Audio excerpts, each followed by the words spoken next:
Oke, kali ini kita akan kenalan dulu dengan komponen-komponen komputer yang akan kita rakit. Komponen yang paling utama adalah sebuah prosesor. Nah, ini adalah sebuah prosesor, yaitu otak dari sebuah sistem komputer. Nah, di sini komputer yang akan dicontohkan untuk dirakit itu adalah Intel Core i3 generasi keempat ya, dengan kecepatan 3,5 GHz ya. Nah, ini prosesor Intel. Nah, di prosesor ini nanti pemasangannya yang penting kita pahami adalah tanda segitiga yang ada di sini.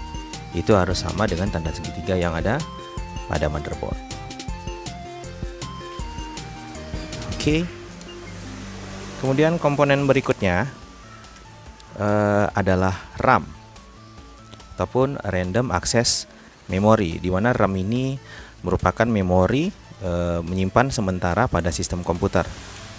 Ya, ketika listrik padam maka data di dalamnya akan hilang. Nah, kita lihat jenis di edisi kali ini yang akan kita rakit adalah memori DDR3.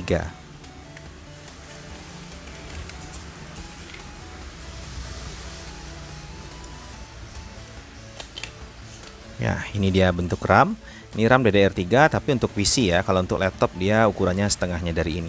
Ya, kurang lebih segini kalau untuk laptop. Ini untuk PC, kita lihat di sini. Memorinya adalah 4 GB PC 12800 dengan jenis DDR3. Nah, ini dia jenis DDR3. Oke. Kemudian komponen berikutnya lagi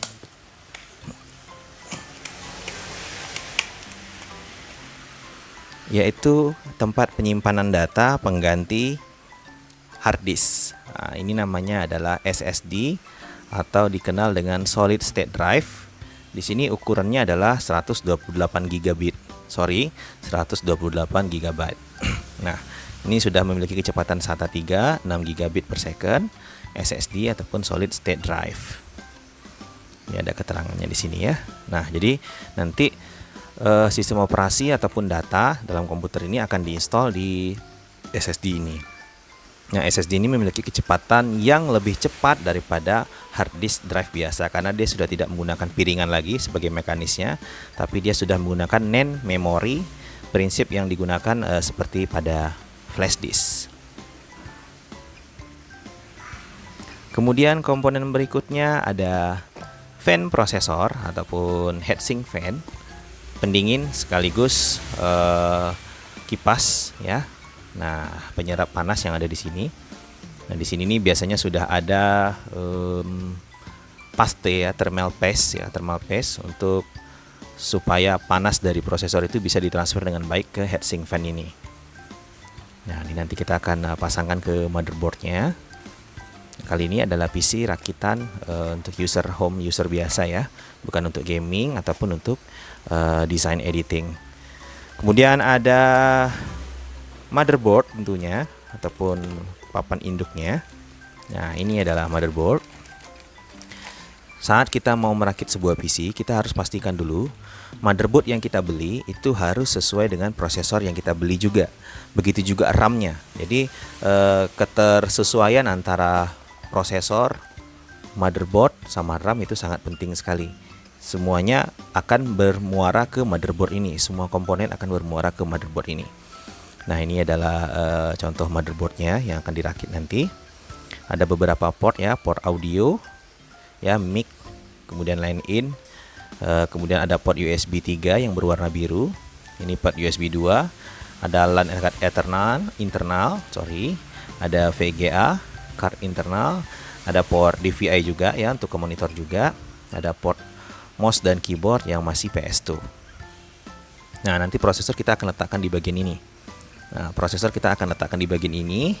Kemudian RAM nanti di bagian ini.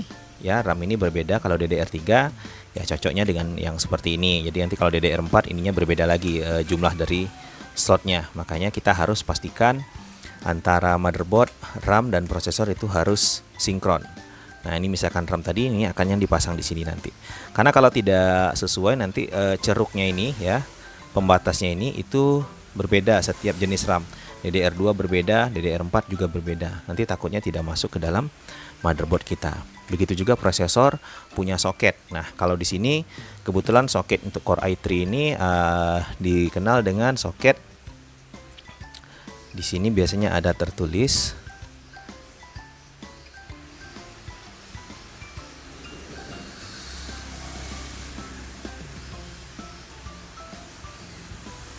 ini. Kalau bisa dilihat di sini, nama soketnya adalah LGA 115X. Ya, nama soketnya adalah LGA 115X. Nah, LGA 115X. Nah, Core i3 itu menggunakan soket ini, ya, LGA 115X. Jadi ada motherboard, ada prosesor, ada RAM, ada SSD juga, ada fan prosesor ataupun heatsink fan. Kemudian jangan lupa juga setiap pembelian motherboard biasanya kita diberikan kabel data SATA, ya, untuk koneksi untuk koneksi SSD ini ke motherboard. Kemudian ada CD driver juga bawaan motherboard, sehingga ketika kita selesai merakit, kita install ulang dengan Windows, nanti butuh CD driver seperti ini kita tidak perlu download karena ini memang sudah bawaannya. Kemudian lagi kalau kita mau masangkan ke casing, tentunya ya setelah kita merakit kita butuh namanya form factor ini. Nah, ini biasanya bawaan dari motherboard. Form factor ini gunanya kita akan pasangkan seperti ini, nanti kita sesuaikan. Nah, kita sesuaikan portnya, lubangnya, karena setiap motherboard berbeda. Nah, yang ini sudah universal di casing PC-nya, ini sudah universal, hanya saja lubangnya ini mengikuti port yang ada pada motherboard. Nah, kira-kira begitu. Proses merakitnya bagaimana? Nanti kita akan cek setelah ini.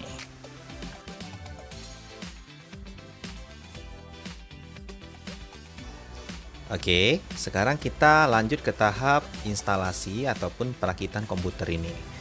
Yang pertama yang perlu kita perhatikan adalah motherboard. Karena semua peripheral komputer itu akan terhubung, ataupun motherboard ini sebagai sebuah hub dari seluruh sistem komputer terhubung ke dalam motherboard ini. Untuk itu dia dinamakan motherboard ataupun papan utama ataupun papan induk. Langkah pertama, kita pastikan dulu segel untuk prosesor ini udah dibuka, ya. Ini kenapa disegel untuk prosesor ini? Karena generasi prosesor di atas Pentium 4 itu jarum dari prosesornya itu bukan lagi pada prosesornya seperti ini, ya, tidak ada kakinya. Melainkan kakinya ada di motherboardnya. Untuk itu ini sangat dilindungi, karena kalau pin dari motherboard tersebut tersentuh atau tercongkel ataupun bergeser sedikit saja, itu dapat mengakibatkan sistem gagal, ya, ataupun tidak bisa menyala sama sekali. Nah, yang pertama sekarang kita akan buka segel ini dulu perlahan-lahan, karena ada pin prosesor di sini yang tidak boleh tersentuh sama sekali. Nah, di sini kalau bisa dilihat, ini ada pin prosesor. Nah, pinnya sangat halus sekali, mungkin sebesar setengahnya jarum pentul, ya, setengahnya jarum pentul, sangat halus sekali. Dan itu tidak boleh tergeser ataupun tidak boleh tersentuh ataupun sampai tercongkel dan sebagainya. Intinya tidak boleh rusak. Nah, pertama-tama kita mau masang prosesor, ini kita buka dulu pin pengaitnya. Kita geser ke atas, ke samping dulu, baru kita geser ke atas sampai pengait di sini kebuka. Untuk jenis soket yang ini ya. Oke. Nah, kemudian kita masukkan prosesornya. Untuk memasukkan prosesor kita harus pastikan dulu yang pertama adalah tanda segitiga pada prosesor. Di sini kita bisa lihat tanda segitiga berwarna emas pada prosesor. Nah, tanda segitiga ini menandakan itu adalah pin di sudut, ya, artinya dia bukan pin. Sudut yang ada tanda segitiga ini harus sama dengan sudut yang ada pada tanda segitiga juga di motherboard. Di prosesornya kita sudah dapat nih tanda segitiganya di sini. Sekarang di motherboard kita harus cari dulu tanda segitiganya di mana. Ya, kita cari di sini. Secara kasat mata sudah kelihatan dari 4 sudut ini yang ada tanda segitiga cuma satu di sini. Ya, ini ada tanda segitiga. Sisanya nggak ada alias runcing. Nah, sudut yang di sini itu ada lekuknya, ya, ada tanda segitiga. Berarti tanda segitiga pada prosesor ini harus searah pada tanda segitiga pada motherboard. Karena prosesor ini jika kebalik seperti ini dia tidak akan balance, ya, tidak bisa rapat. Harus pas. Pasang perlahan. Oke. sampai dia tidak bergoncang sama sekali. Kemudian kita tutup, pastikan sudah bagus posisinya. Ini kita tutup seperti ini. Nah, ini kita kaitkan dulu dengan bautnya. Kalau sudah mantap, baru kita dorong ke depan, kemudian kita kaitkan kembali. Nah, seperti itu. Langkah selanjutnya, sebelum kita memasang fan dari prosesor ini ataupun pendingin ini, heatsink fan ini, kita tambahkan sedikit pasta di sini ya. Walaupun di fan ini sudah ada pasta, di sini kita perlu tambahkan sedikit pasta biar lebih bagus serapan dari panas yang akan dikeluarkan oleh prosesor ke pendingin, supaya serapan panasnya itu lebih sempurna. Nah, ini saya punya pasta ya, IDL 280 seriesnya. Ini warnanya putih. Banyak beredaran di pasar ya. Ada yang warna abu-abu juga paling banyak. Ada juga yang berwarna putih. Nah, ini saya pakai yang berwarna putih. Jangan gunakan odol gigi ya, walaupun sebenarnya odol gigi bisa, tapi odol gigi punya batas waktu dia. Ya, lama-kelamaan dia akan keras dan tidak bagus dalam mentransfer panas. Ya, walaupun kalau untuk sementara menjelang pastanya dapat, pakai odol gigi dulu boleh. Kalau komputer kita sedang overheating ataupun sedang kepanasan, untuk sementara boleh, karena odol gigi juga mengandung air.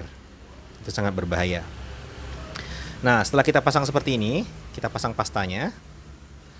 Selanjutnya kita akan pasang fan prosesor. Pemasangan fan prosesor ini sangat hati-hati karena mudah patah kaki-kakinya, apalagi fan prosesor yang standar seperti ini. Nah, di sini ada tanda panah ya. Kalau kita mau misalkan memasang, panahnya harus seperti ini ya. Nah, seperti itu. Kalau kita mau membuka nantinya, seumpamanya kita mau membersihkan prosesornya, gitu, panahnya kita giniin dulu, baru kita tarik ke atas tuasnya. Tuas ini baru kita tarik ke atas. Semua panahnya harus kita posisikan begini, baru kita tarik ke atas. Kalau kita mau masang, kita tarik dulu ke atas, baru kita ginikan tanda panahnya semuanya. Dan ini pada masing-masing kaki perhatikan, jangan sampai ada tombol hitam keluar di sini ya. Ada tombol hitam keluar, berarti itu posisinya sedang posisi terpasang. Itu akan mengakibatkan ini mudah patah kalau kita paksa. Ya, nah seperti ini. Jadi kalau kita mengunci, ini cukup kita tekan seperti ini. Nah, tombol hitamnya keluar dan ini akan ngelok di motherboardnya. Nah, ketika kita mau buka, ini harus kita putar ke kiri dulu, seperti yang saya tunjukkan tadi panahnya. Ini saya putar ke kiri seperti ini, baru tarik ke atas. Ketika kita tarik ke atas seperti ini, nah hitamnya akan hilang. Jadi ini nggak ngelok lagi, ini bisa rapat seperti ini. Oke, sekarang kita pasang di lubang yang ada di sini. 1, 2, 3, 4. Kita pasang fan-nya. Sesuaikan posisi dari masing-masing lubang, kemudian kita paskan. Harus benar-benar kandas ataupun mentok. Tekan di sininya sambil tahan. Terus ini pastikan panahnya sudah berada pada posisi kunci. Ini kita tekan sampai bunyi klik. Nah, seperti itu, sampai bunyi klik. Semuanya keempat sudutnya. Oh, ini belum. Ini. Oke. Sampai bunyi klik. Nah, kalau sudah bunyi klik ini udah kokoh ya, nggak akan goyang. Ini kalau fan prosesor yang biasa. Nanti ada banyak jenis fan prosesor ya, ada yang harus kita pasang di bagian bawah dulu, kita install, baru nanti bagian atasnya yang fan yang besar-besar. Biasanya itu untuk PC gaming ya. Nah, insya Allah nanti di edisi berikutnya jika ada PC gaming kita akan review juga. Dan ini adalah power untuk fan prosesor. Fan prosesor ini disetting otomatis oleh sistemnya. Jadi kapan dia berputar, kapan dia kencang, kapan dia melambat, itu disetting oleh sistemnya. Jika semakin panas maka dia akan semakin kencang ya. Di sini ada controllernya. Nah, di sini kita lihat di bagian motherboard, kita cari yang bertuliskan CPU fan karena ini CPU fan ya. Kebetulan di sini kita langsung dapat tulisannya CPU fan. Di sini juga ada satu lagi namanya adalah CHH fan ya, CHA ataupun chassis ya sebenarnya di sini. Ini chassis fan ya. Ini bisa kita pasang di sini juga. Tapi kalau untuk yang prosesor ini kita pasangnya di CPU fan karena dia akan mendeteksi nanti CPU fan ini akan dikontrol melalui BIOS ataupun sistem operasinya sendiri. Ini ada tulisan CPU fan dan ini jangan takut kebalik. Kalau kebalik dia nggak akan masuk, kalau begini nggak akan masuk ya. Ini sudah ada ceruknya masing-masing seperti ini. Jadi semuanya didesain supaya jangan terbalik. Ini kita pasang seperti ini. Oke. Nah, sudah kepasang seperti ini. Mudah-mudahan nggak terbalik. Dan dia nggak boleh terbalik ya. Memang nggak bisa terbalik gitu. karena di sini sudah ada ceruknya. Nah, kalau kita paksakan begini di sini itu nggak bisa karena beda ceruknya, ya. Nah, ceruknya itu beda. Jadi kita harus pasang di sini. Nah, sehingga dia klop. Oke, kemudian langkah berikutnya ini kita pastikan kabel dari fan prosesor ini tidak menyentuh area kipas. Nah, seperti ini menyentuh ya, mengganggu. Nah, ini nanti akan ribut ataupun mungkin kipas akan berhenti dan mengakibatkan overhead pada prosesor. Ini kita desain sedemikian rupa supaya kipas ini lancar, tidak ada yang mengganggu. Oke, sekarang fan sudah selesai. Berikutnya adalah pemasangan RAM, Random Access Memory. Ini adalah DDR3 dengan kapasitas 4 GB dengan PC 12.800 frekuensinya. Oke, sekarang kita mau masang ini. Ada beberapa motherboard yang ini pengaitnya ini ada di dua sisi, tapi yang seri ini kebetulan hanya ada di satu sisi. Prinsipnya sama saja. Kita pastikan ceruknya ini pas sejajar. Kalau gini nggak sejajar kayaknya. Segini baru dia sejajar. Ya, ceruknya ini ataupun pembatasnya ini di sini itu harus sama. Kita pasang. Karena ini bukan dual memory ya, dual channel, kita sembarangan aja boleh, di atas boleh, di bawah boleh. Nah, seperti ini. Ini biarkan aja kebuka. Saat kita menekan, ketika itu pas, ini akan otomatis tertutup ya. Kita tekan pelan-pelan. Nah, yang ini otomatis tertutup. Ya, ini yang nggak kepasang RAM ya, nggak apa-apa kita tutup aja. Oke, sekarang RAM sudah selesai. Nah, jika sudah selesai, harusnya ini kita tinggal pasang ke casing ya. Form factor yang dari bagian ini tadi yang ada plat yang saya jelaskan di video sebelumnya ataupun di yang sebelah tadi itu sudah terpasang di casing. Hanya menyesuaikan saja bentuk dari form factor dari motherboard ini. Selanjutnya kita akan pasang SSD. Dalam hal ini SSD. Ini adalah SSD Solid State Drive.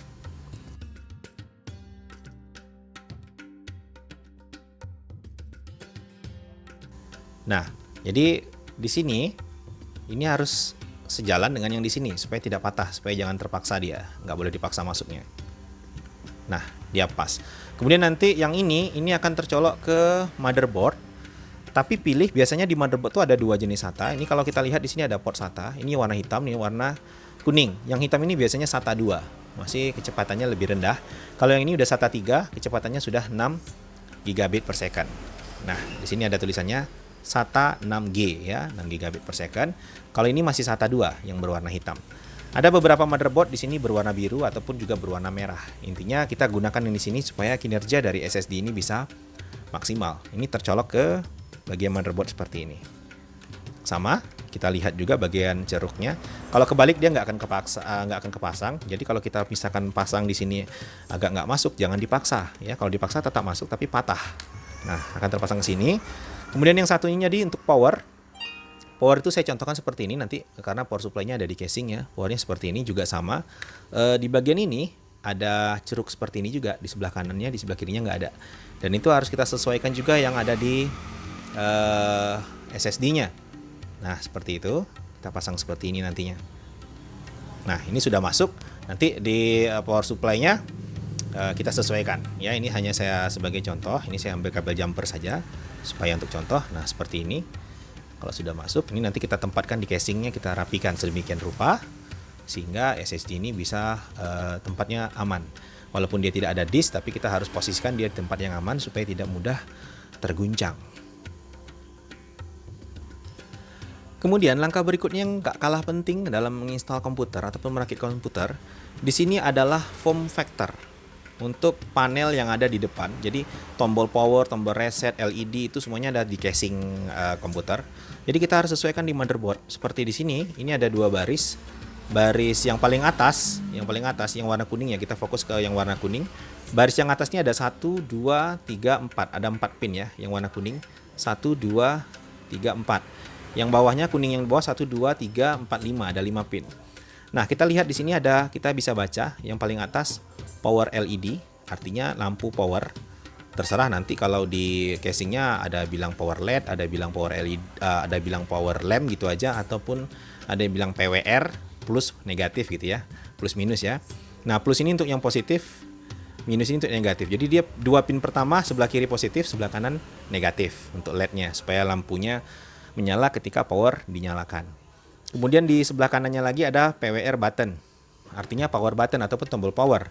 Ini boleh kebalik-balik, jadi nggak ada positif nggak ada negatif, terserah. Tapi kalau di casingnya nanti bisa jadi power BTN, ada juga yang bilang power SW ataupun power switch, ya tergantung nanti bahasanya. Kemudian kita lihat di baris bawahnya ada lagi HDD LED, positifnya di sebelah kiri, negatifnya di sebelah kanan. Berarti dua pin ini positif, ini negatif, tapi untuk hard disk, indikator bahwa hard disk ataupun SSD itu bekerja. Kemudian berikutnya ada reset, ya reset ini berarti di pin berikutnya, berarti pin ini nggak kepake.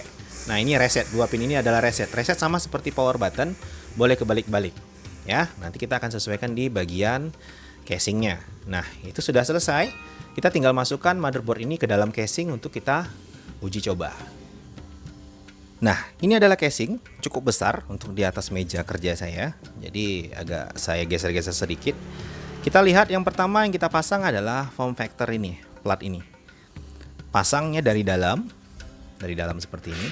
Kita pasang dari sini, kita tekan, sesuaikan dengan face dari motherboard tadi, posisi port-portnya ini kita sesuaikan. Nah nanti motherboardnya akan kita pasang di sini. Sebelumnya kita akan cek dulu ini kabel power yang ke motherboard, ya. Yang ini ada ini kalau nggak salah saya 40 pin. Ini adalah kabel untuk tambahan power pada prosesor. Ini ada 4 pin, ya tambahan. Kemudian yang ini adalah kabel, yang ini ya. Yang ini adalah kabel listrik untuk arus pada SSD. Nah, yang saya tunjukkan tadi. Seperti ini. Nah, ini kabel listriknya di sini. Begini ya kita pasang nanti. Nah, kemudian yang saya bilang di front panel tadi ini yang kecil-kecil seperti ini. Nah, ini kita bisa lihat di sini ada tertulis reset SW, berarti ini tombol reset, ya reset button ataupun reset switch. Kemudian yang ini HDD LED, ya HDD LED. Kemudian lagi di sini power LED, ya power LED. Nah ini ada positif ada negatifnya. HDD juga berarti sama ya seperti ini. Berarti ini positifnya di sebelah kanan, berarti yang di sini juga positifnya sebelah kanan. Kemudian di sini ada power SW, berarti ini adalah power switch ataupun kalau di motherboard tadi adalah power BTN. Jadi kita akan pasang itu dulu. Oke, sekarang untuk front panelnya sudah saya pasang kabelnya sesuai dengan urutan yang kita bahas tadi. Sekarang ada tambahan lagi. Sorry, kameranya shake karena tripodnya goyang. Ini adalah tambahan lagi dari motherboard bukan dari casing. Ini ada dua tambahan lagi port. Biasanya ini tambahan kalau di casing kita tuh ada port USB di depannya ataupun port audio di depannya untuk colokin headphone ataupun colokin mic eksternal. Nah, di sini yang pertama ada USB. Kita harus cari di motherboard ini yang bertuliskan USB. Biasanya dia bentuknya seperti ini. Ini kelihatan ada tulisannya USB 910 ya. Di sini juga USB 56. Kita boleh pilih salah satu. Ini juga nggak akan kebalik karena di masing-masing port USB ini di sini ada di antara yang berlobang ada satu yang nggak berlobang ya, sama seperti ini. Di antara pinnya, di antara 8 pin ini ada 10 pin ya. Ada satu yang nggak ada pinnya. Berarti yang nggak ada pinnya itu di sini berarti bagian yang tidak ada lobangnya. Nah, kita samakan saja posisinya seperti ini.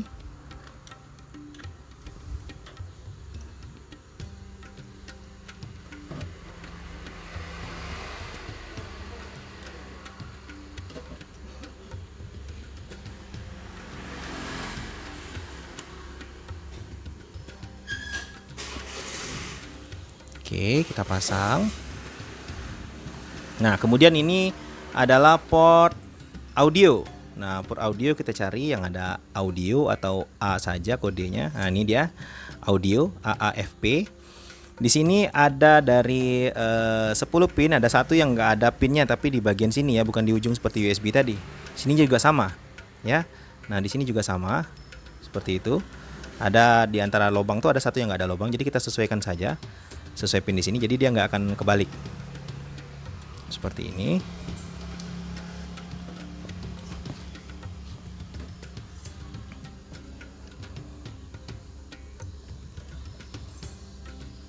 Oke, sudah pas. Nah, kalau sudah pas, sekarang saatnya kita masukkan motherboard ke dalam casing ini sesuai dengan posisinya. Ini kita geser dulu. Kita masukkan seperti ini.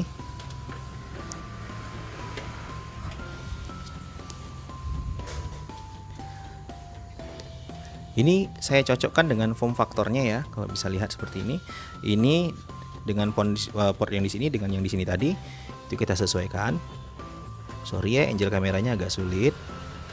Jadi kita masukkan seperti ini. Nah, nanti sampai di 4 sudut motherboard ini ada baut.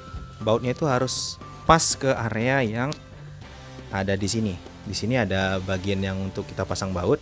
Jadi nanti di motherboard ini juga ada lubang untuk bautnya, kita sesuaikan saja. Ya, saya baut dulu. Sambil kita kencangkan ke 4 sudut dengan baut yang sudah tersedia. Pastikan pas ya setiap sudutnya. Oke. Nah, kalau sudah seperti ini, sekarang langkah berikutnya adalah kita pasang dulu ini. Ini power tambahan untuk prosesor ya. Jadi kameranya agak shake, saya pegang. Ini saya arahkan ke sini ya. Intinya di motherboard itu ada pin yang seperti ini, kita sesuaikan saja, nggak akan kebalik. Jadi jangan takut kalau nggak pas ataupun nggak bisa masuk berarti salah kebalik. Nah, seperti itu sudah terpasang. Dan ini yang 40 pin ini untuk bagian power dari motherboard. Kita colokkan ke sini, ada 40 pin di sini. Oke, sudah. Nah, kalau sudah, sekarang tinggal kita install SSD-nya. Sekarang kita cari posisi SSD yang pas. Sorry, kameranya shaky karena saya pindah-pindahin tripod. Karena nggak punya tim, sendiri saja. Oke, nah ini adalah tempat SSD. Sini ada tulisan SSD. Kita akan taruh SSD ini begini ya.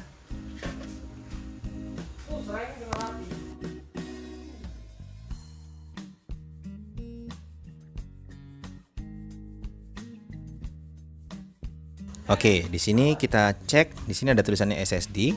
Di sini nanti SSD ini ada bagian yang kita baut supaya kencang 4 sudut. Ya, jadi kita masukkan seperti ini sampai ketemu lubang bautnya tadi. Nah, itu yang berwarna keemasan. Di sini ketemu, di sini harusnya ketemu. Nah, yang di sisi atas juga ketemu ya. Nah, kita lihat di situ ketemu. Sekarang kita pasang baut di keempat sudutnya. Namun sebelum kita pasang baut, ada baiknya kita pasang dulu kabel SATA-nya sesuai yang dijelaskan tadi. Kemudian kabel power dari power supply. Ini kabel powernya.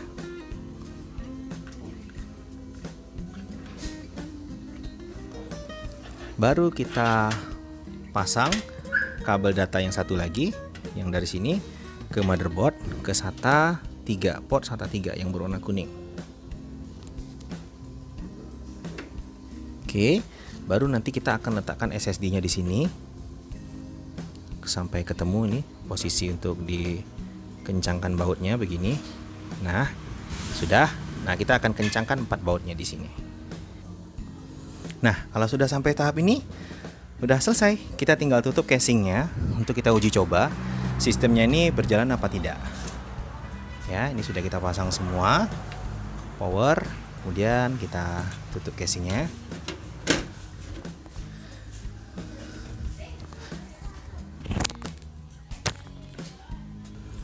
Oke, ini jangan lupa kita kencangkan. Oke, satu lagi.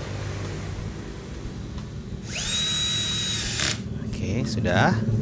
Nah, sekarang kita uji coba PC-nya dengan colokan kabel listrik dari ini dan kita colokkan dari monitor ke port VGA. Oke, langkah terakhir setelah kita pasang kabel power pada PC dan kita sambungkan ke monitor serta keyboard dan mouse, kita uji dengan menyalakan PC ini. Nah, saat kita nyalakan, kita bersiap-siap menekan tombol del pada keyboard untuk masuk ke menu BIOS untuk melihat konfigurasi dari BIOS.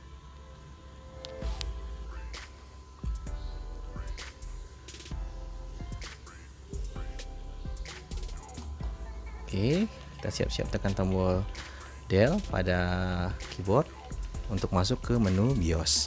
Kalau masuk ke menu BIOS berarti hasil rakitan kita tadi berhasil sempurna. Berarti sistemnya on. Kalau tidak masuk ke BIOS berarti ada permasalahan pada sistem.